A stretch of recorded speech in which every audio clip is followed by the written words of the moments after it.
IPL బెట్టింగును మించిపోయింది APL betting.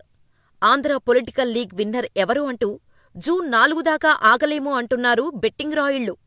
ఇక రెండు వర్గాల పందెం రాయుళ్లు విజయం మాదంటే మాది అంటూ కాయరాజా కాయ్ అంటున్నారు.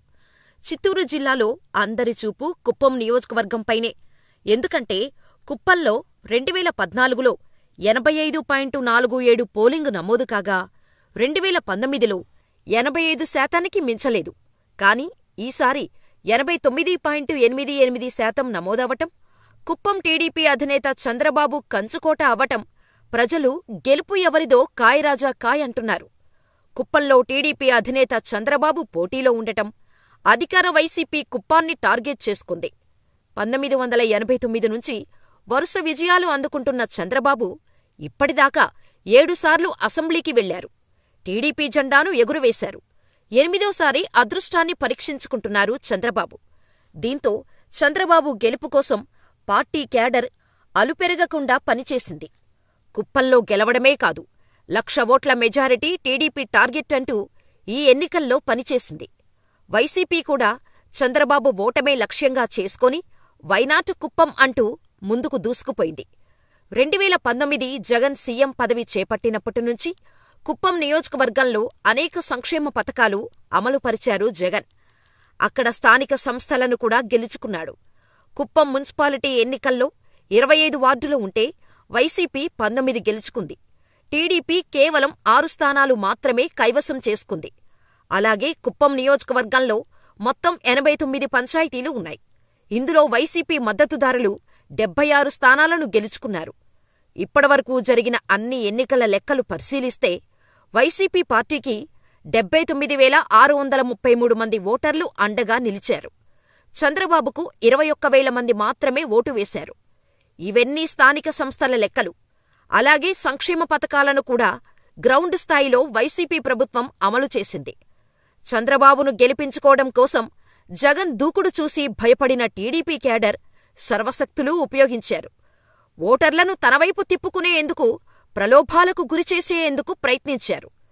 దీంతో తాయిలాలు అందుకున్న ఓటర్లు కూడా అంతే రీతిలో పోలింగులో పాల్గొన్నారు. అయితే కుప్పంలో పాత నాయకులను పక్కనపెట్టిన టీడీపీ హైకమాండ్ కొత్త నాయకత్వానికి బాధ్యతలు అప్పగించింది. దీంతో కొత్త, పాత నాయకుల మధ్య గ్యాప్ పెరగటంతో 1,00,000 ఓట్ల లక్ష్యం నెరవేరుతుందా అన్నది $1 మిలియన్ ప్రశ్నగా మారింది. ఇక చంద్రబాబు ఓటమి లక్ష్యంగా పెట్టుకున్న వైసీపీ గత 2 ఏళ్లుగా అదే ప్రయత్నంలో ఉంది. దీంతో చంద్రబాబుకు చెక్ చెప్పేందుకు వైసీపీ ప్రభుత్వం వన్యకుల క్షత్రియ సామాజిక వర్గానికి చెందిన భరత్ను వైసీపీ అభ్యర్థిగా పోటీలో పెట్టింది.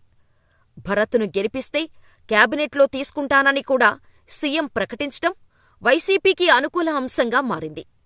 ఇక మంత్రి పెద్దిరెడ్డి సొంత నియోజకవర్గం పుంగనూరు కంటే కుప్పంపైనే ఎక్కువ ఫోకస్ చేస్తూ రాజకీయాలు చేశారు.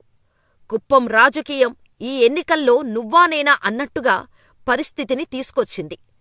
ఇక ఎన్నికలకు ముందే హంద్రీనీవా నీటిని కుప్పంకు తీసుకొని రావటం, పాలేరు ప్రాజెక్టును పూర్తి చేస్తామని హామీ ఇవ్వటంతో పాటు సంక్షేమం, అభివృద్ధి తమకు ఈసారి కుప్పంలో గెలుపును తీసుకొస్తాయని వైసీపీ భావిస్తోంది. కుప్పం నియోజకవర్గంలో చంద్రబాబు నాయుడు ఓడిపోతారని జగన్ చాలా కాన్ఫిడెంట్గా చెబుతున్నారు. కాని మొన్న చంద్రబాబు నాయుడు అరెస్టుతో ఆయనపై ఆంధ్రప్రదేశ్ రాష్ట్ర వ్యాప్తంగా సానుభూతి పెరిగిందట. ఈ సానుభూతి నేపథ్యంలో కుప్పం నియోజకవర్గంలో మెజారిటీతో చంద్రబాబు గెలుస్తారని కొందరు అంటుంటే, 2019 ఎన్నికల కౌంటింగులో తొలి 2 రౌండ్లలో చంద్రబాబు వెనుకంజలో ఉన్నారు. తర్వాత పుంజుకొని విజయం సాధించారు. ఈసారి ఎన్నికల కోసం వైసీపీ కుప్పంలో చాలా కాలంగా పక్కా ప్లాన్తో ముందుకు వెళ్ళింది.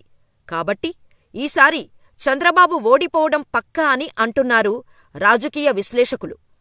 కుప్పంలో రికార్డు స్థాయి పోలింగు ఎవరికి అనుకూలం? అత్యధిక ఓటింగ్ శాతం నమోదు ఏ పార్టీకి కలిసి వచ్చే అంశం? బెట్టింగ్లో కీరోలుగా మారింది. 1,00,000 ఓట్ల మెజారిటీ టార్గెట్గా టీడీపీ ఫైట్ చేస్తే చంద్రబాబు ఓటమే లక్ష్యంగా వైసీపీ పనిచేసింది. దీంతో కుప్పంలో గెలుపు ఎవరిదన్న దానిపై రాష్ట్ర రాజకీయాల్లో ఆసక్తికర అంశమైంది. ఈ బెట్టింగ్స్లో ఎవరు విజయకేతనం ఎగురవేస్తారు అనేది తెలియాలంటే జూన్ 4 వరకు వేచి చూడాల్సిందే.